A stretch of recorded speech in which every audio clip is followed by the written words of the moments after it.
Welcome back to the Tara Palmeri Show.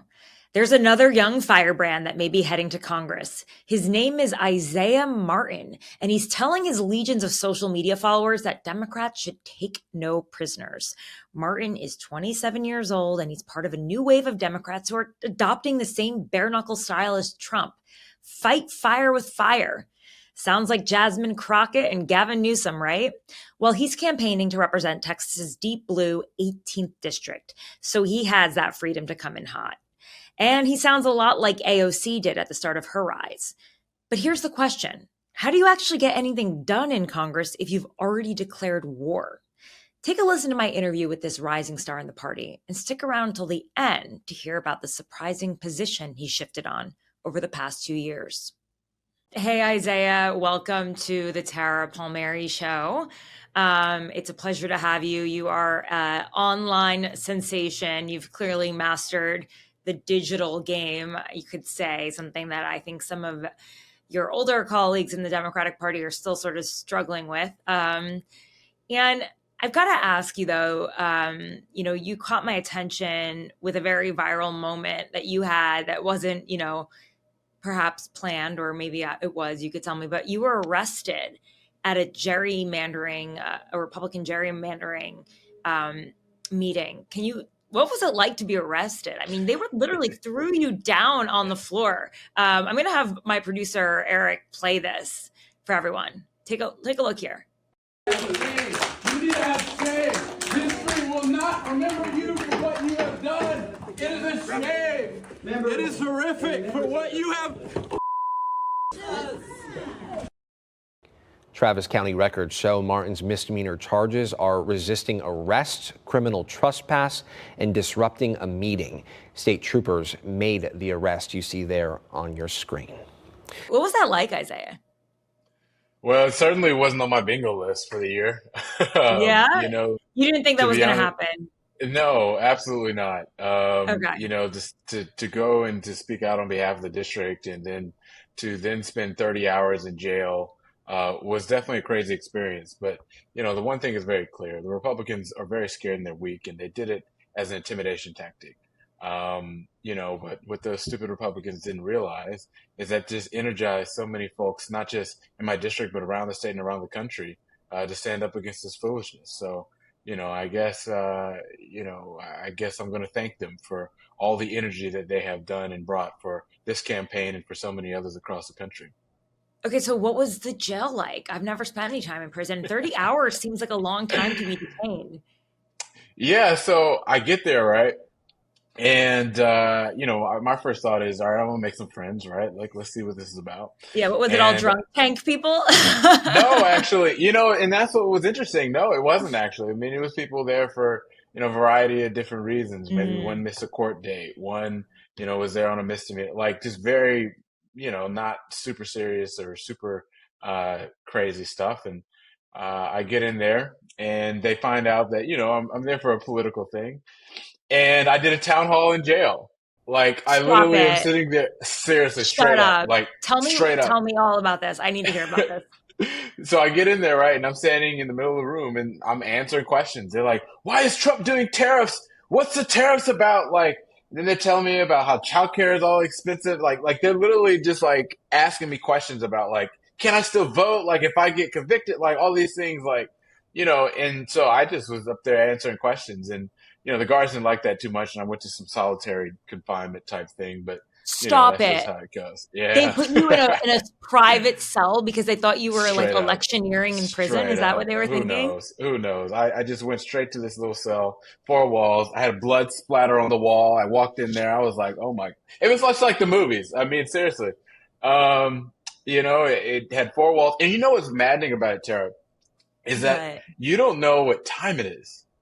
You have no idea what time it is. And so you have no window. So you don't know if it's daytime, nighttime. You don't know if it's day or night. You've got like no window. No, Did you have no idea. Have a window? And this one No. didn't. Nobody has a window. Oh my God. It's terrible. Would not recommend. I remember getting my first meal. How was the food? I mean, you had to eat something over 30 hours. No, I mean, barely. So I walk in there, right, and they give me what was it? It was like pretzels and Mm. stale peanut butter, cold bread. They gave me that twice, so I really didn't eat for 24 hours. But then they gave like some Salisbury steak, which was actually kind of good. So I did eat Really? that, but You yeah, that always was hear pretty these solid. weird stories about like weirdly good food in prison, in random prisons. And these aren't prisons, they're jails to be clear. But yeah, it's Yeah, kind of funny. I'll hear yeah, this from people. They're like, I would they say, yeah, the served Salisbury steak was pretty good. lobster. It was pretty solid. Wow. Um, would you do it Right. again? That's the question. Absolutely. And that's the thing about it is like these Republicans, you can't give them an inch. And ultimately, I'm just very clear about like, they did this because they were scared of us speaking out. And if they think that throwing me in jail is going to stop me from speaking out, whatever it is what it is how I feel about it. So your specific congressional district, the 18th district, it looks very weird because of gerrymandering. It's like has a heart inside of Right. it, and it is the outside of it. Look, it's like the outside lining It's of a a question heart. mark. Is that what you see? A question mark? I, I see a question mark every time I see it. You Okay, know, I see it, the it, I see the outer rim of a heart. I don't know. It's very bizarre. How, I've never thought about it like that, but honestly, now that you mention it, it kind of does look like a heart. I mean, a really like deformed heart with some weird Yeah. tentacles coming out of it. But yeah, it's pretty bizarre. Yeah, it's Um, crazy. Yeah. But I mean, it's pretty blue. So really all you have to do is win the primary, right? That's right. That's right. That's right. So, So you've kind of been, it's interesting because you are in Texas and I've seen, your videos are obviously viral. You've figured out how to really penetrate this like internet ecosystem. Your Instagram lives are getting as many as 30,000 people and you host them regularly. You are, 500,000 TikTok followers, probably more by now.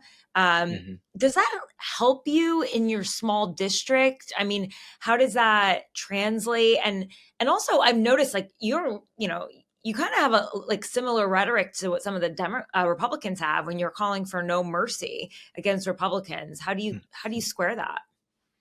Look, I always kind of believe in fighting fire with fire, and the Hmm. Republicans are literally coming for our heads, so I say right back at you.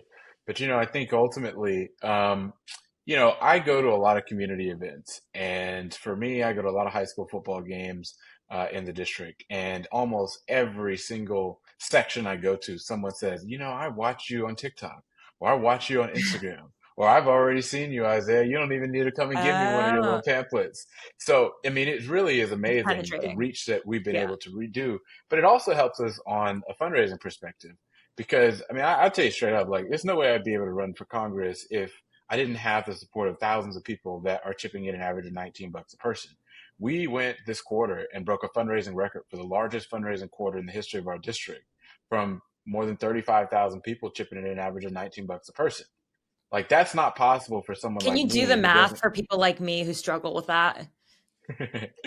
I'll break some news. It's in the $700,000 range. Damn, for a congressional race, that's a lot of money, That's pretty crazy. I mean, in one right? quarter, so it's only a Grassroots. 3 month.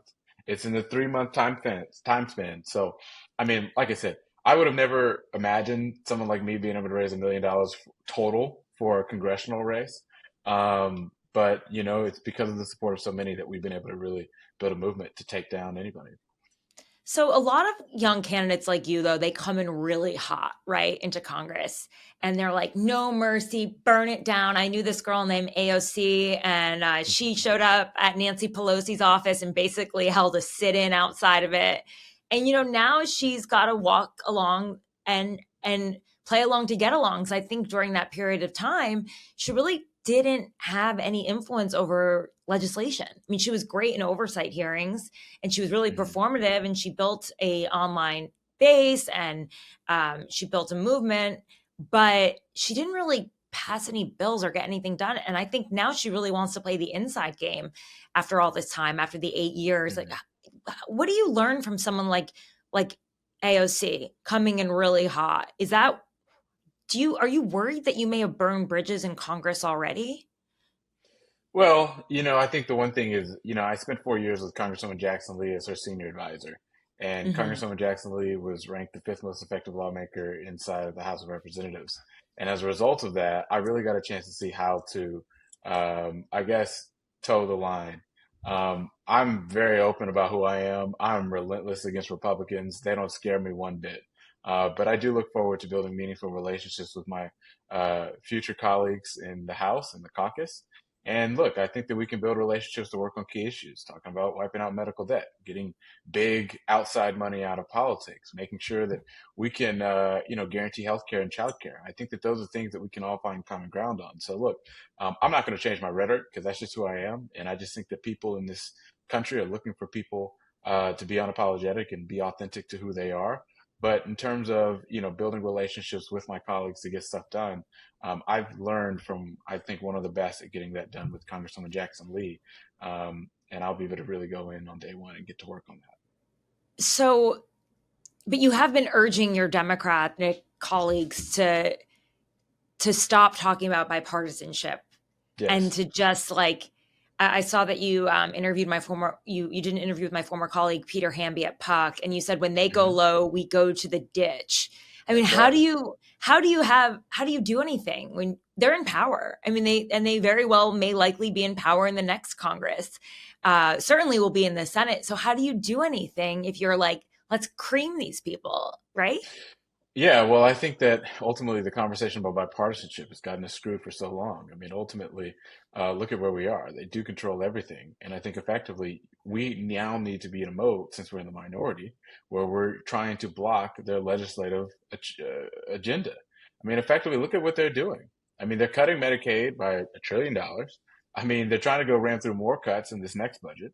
I mean, and they think the Democrats are stupid enough to go up to Congress and to go and approve such a ridiculous budget that's literally just going to go and cut healthcare for more people in this country. We can't get along with that. I mean, the real reason why he's talking in the House, I was looking at what Trump put on Trump's social. I mean, he's such an idiot.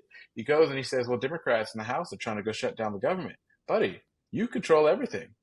So if that's the case in the situation, go get your people like Victoria Spartz in line. Go get your Republicans in line that said that they don't want to go vote for your legislation. Don't try to come to Democrats. And all I'm saying is that I don't think that the Democratic Party, when we don't have to, should assist the Republican Party in any way to further their destruction of this country. And so I think that it's more of a game of understanding leverage. And if the Republicans want to kick sand in our face, well, I say kick sand right back in theirs. What is the older guard? Has anyone been like a mentor to you? Because I know you've already been on the Hill. So is there anyone that you look to and you're like, that's the kind of member I would like to be like? Is there anyone that you really admire?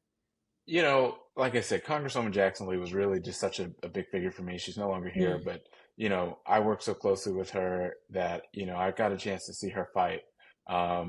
She was somebody that was never afraid of calling out Republicans, but, consistently brought in hundreds of millions of dollars for the district repeatedly to be able to serve on our key issues. So, like I said, I know how to toe the line. Huh? Yeah, I mean, I totally get it, but that's kind of easy for you in a blue district, like the one you're in right now, right? Absolutely. But you have to understand where some people are coming from, where they're kind of in more purple districts. Oh, yeah. And they need to win over independents and Republicans. For sure. And like I said, that's why my job in Congress would be to represent my district, right? Like I can't tell somebody who is a frontliner how to act, and I can't tell somebody who's in a Trump district what to do or whatever, because that's them. And the congresswoman always used to tell me never tell someone else how to represent their own district, right? So that's on them. But what I do know is for the people of Texas's 18th congressional district, they want somebody that's going to go up there and be unapologetic against Trump and crazy stuff that they have. So I look forward to representing their interests in Congress. And to the many folks across the nation that is also looking for somebody that is more of a fighter, well, then look, I'm looking forward to being your fighter in Congress. So I got to ask you, while we're talking about the old guard, what do you think of Kamala Harris's new book? Do you think she gets why she lost? I haven't read the book, but I've seen a lot of excerpts, and yeah, we all have. You have to live under a rock to not have seen that. Yeah, she's really putting a lot of people on notice. So, look, I think it's refreshing. I think people are kind of looking for honesty, and look, I got to read it to see more of what she's talking about. It is interesting, to say the least. So what do you like? What do you think about why she thinks she lost. Like, why do you think she lost? Well, I think it's for a variety of different reasons. I think one, Mm. um, I think our party needs to really do a better job of communicating like actual tangible ideas. And I think sometimes we get caught up into communicating themes rather than ideas. That's Mm. why, for me, I focus, on, standing up to Trump and the craziness that they're doing, but I also believe in giving people a reason to vote for something. So I talk a lot about guaranteeing healthcare, guaranteeing childcare, wiping out medical debt, getting big money out of politics, all of these things to stop corruption.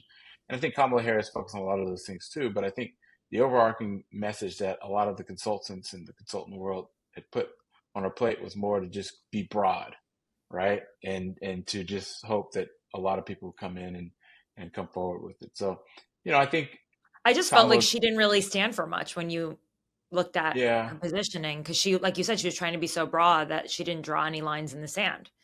yeah, I think that Kamala Harris would probably agree with that. Like, I think she um, feels and like I said, I haven't read the book, but from what I can tell, it seems that um, she realizes that she got a lot of advice from people that maybe had different motives or whatever, and ultimately, it kind of didn't work out the way she thought it would. But like I said, I think that there's a lot of lessons in that race. We got to be bold. We got to be able to communicate ideas. And I think we got to be relentless on the question of what we're going to do to make your personal life better. It's like, yeah, we're going to stand up to Trump, but here's how guaranteed childcare is going to save you money. Here's how guaranteed healthcare is going to Mm. make sure that you're not paying so much. Here's how wiping out medical debt is going to give you more of your own money. You can put your kid in Little League. You can go on vacation. You can do all the things Yeah. that you want to do and not just be stuck. So there's a lot of different ways I think the party can move forward. Um, and I think also being less risk averse. You know what I'm Yeah. saying? Like, Right. I think sometimes our party is very much like, oh, well, this might offend this person or that person. When the Republicans are just like, whoever the heck agrees with what we're saying is whoever the heck agrees with it. And that's just what it is. So, I mean, their um, leader has zero care who or what he offends. And no, no. um, I've got to ask you though, who among the obvious 2028 hopefuls excites you the most, or thinks can like tap into, or who you think can tap into that energy that you're talking about? There's a lot of good people. But look, I like Gavin Newsom. I think Gavin Oh, you Newsom is do? really, I do actually. I like the way that he's standing up to people, and I think that he's not afraid. And I think that he'll actually be able to really, excite a lot of people. He's a good communicator. But look, I also like folks like Wes Moore. I like folks like John Yeah. Ossoff. I think John Ossoff is a really, really, really good communicator that's focusing a lot on anti-corruption, which I think is a really big deal. Look, I like JB Pritzker. Look, we'll see. We'll see kind of how things go. Gretchen Whitmer is always somebody that's out there, but um, you just never really know where things are going to go. Yeah, yeah. I mean, like I Are you said, sure the binder yeah, hasn't crushed her?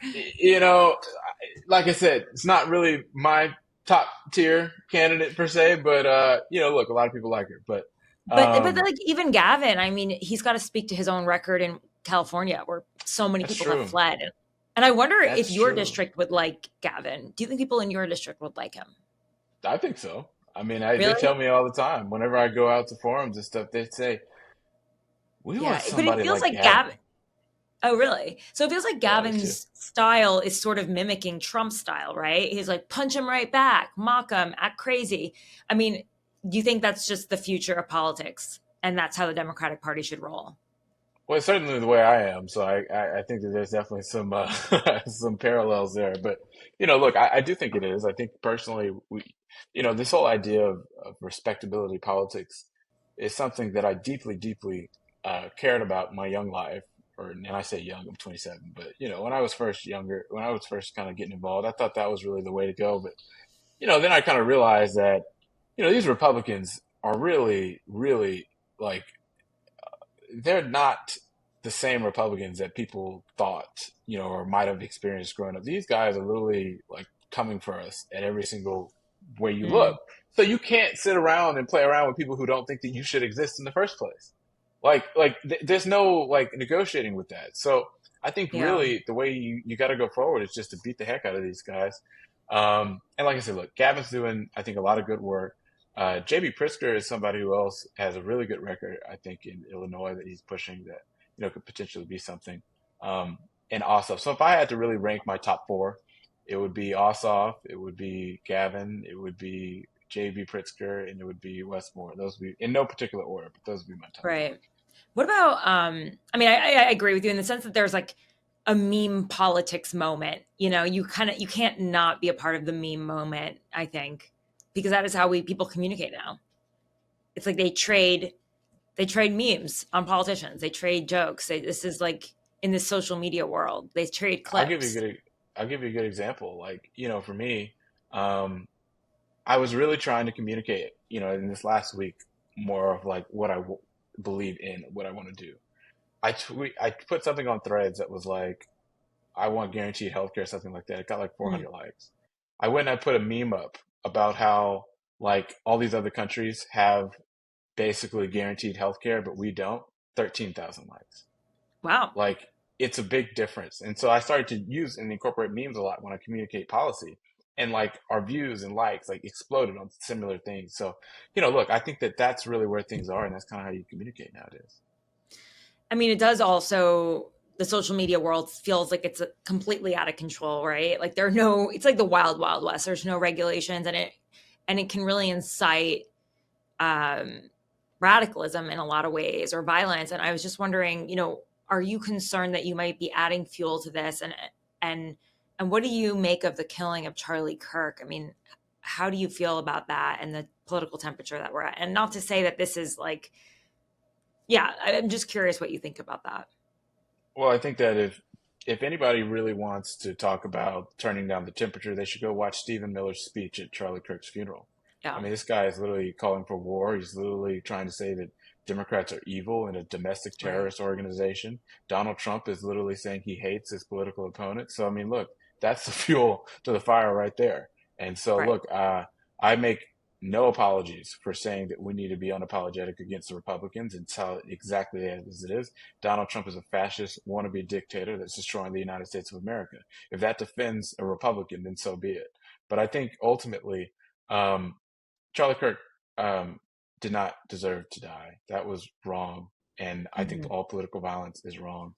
And but I would like to see the Republicans have just as much outrage as for the killing of Melissa Hortman in Minnesota, the same amount of outrage for the attempted killing of Paul Pelosi, the attempted killing of Josh Shapiro, the attempted killing of Gretchen Whitmer. We have seen a surge of right-wing political violence in this country. And I think that it is absurd that the Republicans are trying to make this a one-sided issue when we know that more than 62% of political violence comes from the right wing. So this is a right-wing issue that I think Republicans need to own up to themselves. Yeah. I think I think it comes from energy on both sides for sure. Everyone is looking at each other as the enemy, even within, we're in a really, really tough moment. I mean, have you thought about how you might be a part of, how you might want to be a part of bringing that temperature down, or is that something that you're not really interested in? And like I said, Charlie Kirk did not deserve to die. That was completely abhorrent. Watching the video of that, I think if you don't feel some type of,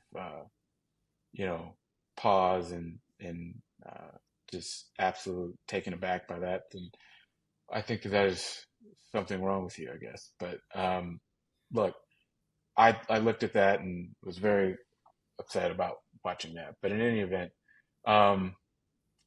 look, I believe that our role in this country needs to be focused on winning. And I think we need to tell it like it is. And I think when you have one person that's declaring war on America, you can't sit back and wish things were better than what they were. Things are where they are. The Republicans are declaring war. Republicans are very energized. And I think we have to be able to excite our base in the same way. So, look, when we win this war, as they call it, when we win this fight. Are these just casualties? Is this how it's looked at now? Well, Charlie Kirk is not a casualty. I don't want to say it like that, right? But I don't want to make it sound like I'm just okay with him like dying. Like that is Right. not where I stand. That is political violence is always wrong. But what I will say is that I don't believe in toning down my rhetoric when Republicans literally will not tone down theirs. And it's coming from people a lot more important than me. The President of the United States, the Mm. senior advisor to the President, Stephen Miller, and so many others. And I think that we can work to bring things back to the way they used to be. But it's got to be to get rid of the source. And that means removing these people from power. We have to win elections.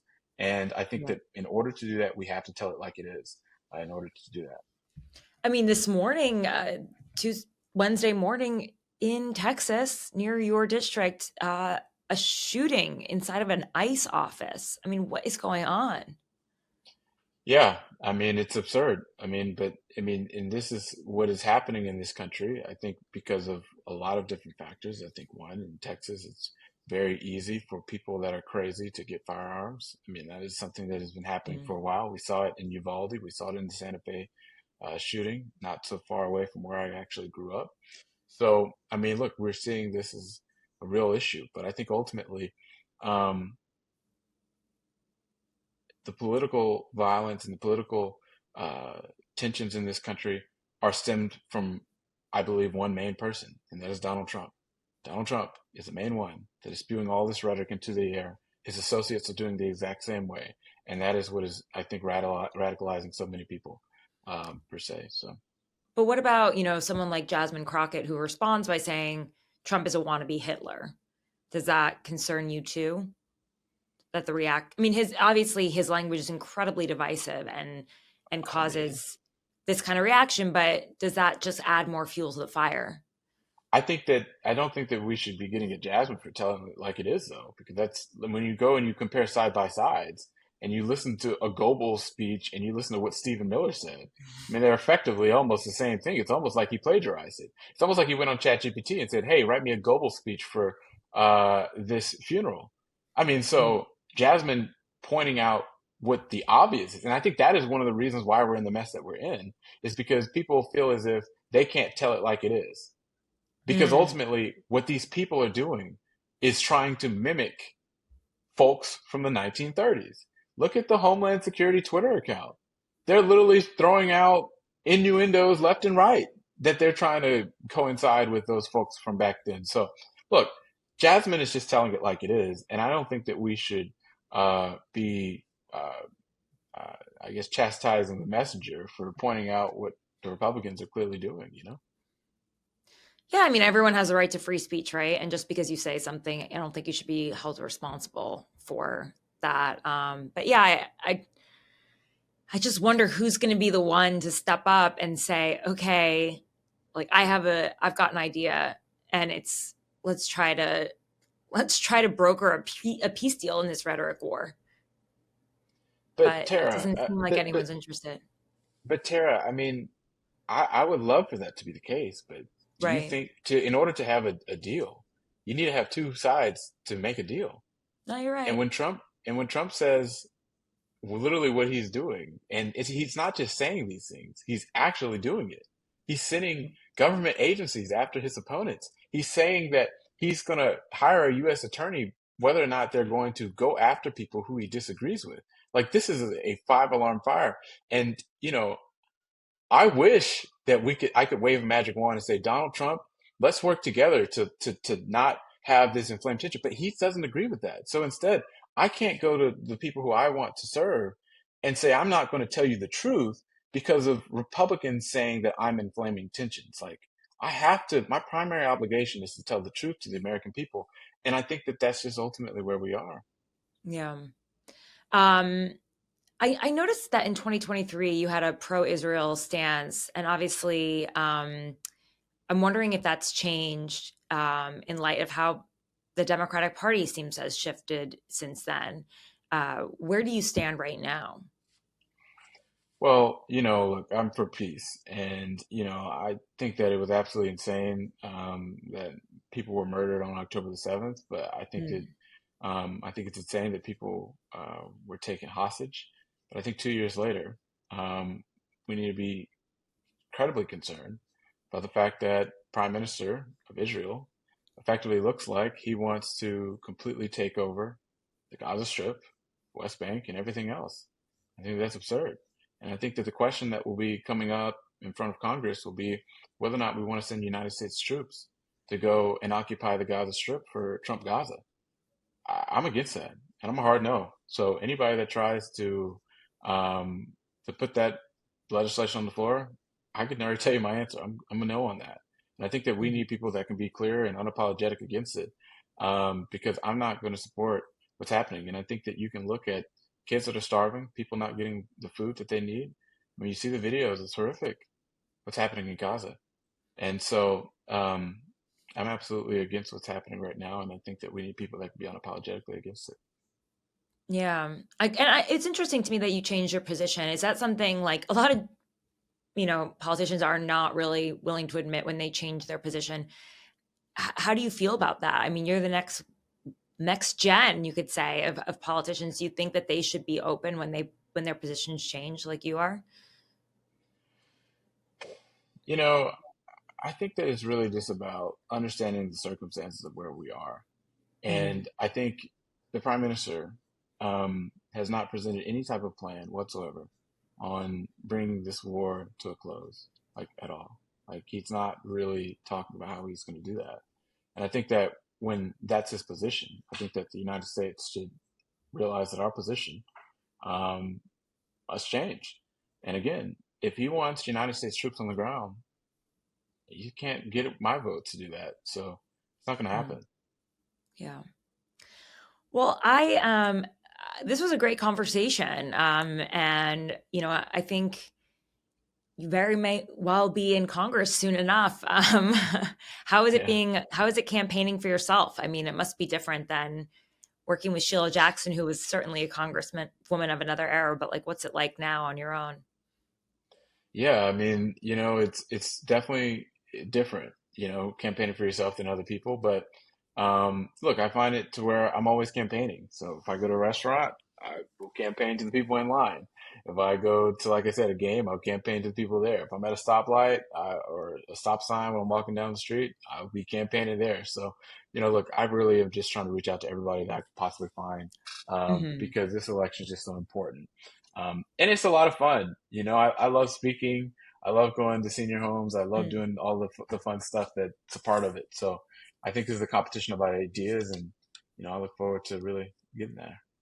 You're only 27, you graduated from University of Houston, got a long way ahead of you. So this was a really great conversation. Thanks for coming on the show and, showing our listeners on the show what the next brand of Democratic politicians looks like, and the new wave, where you can find them on, and you can find them on TikTok, and you can find them on YouTube as well, and Instagram. Absolutely.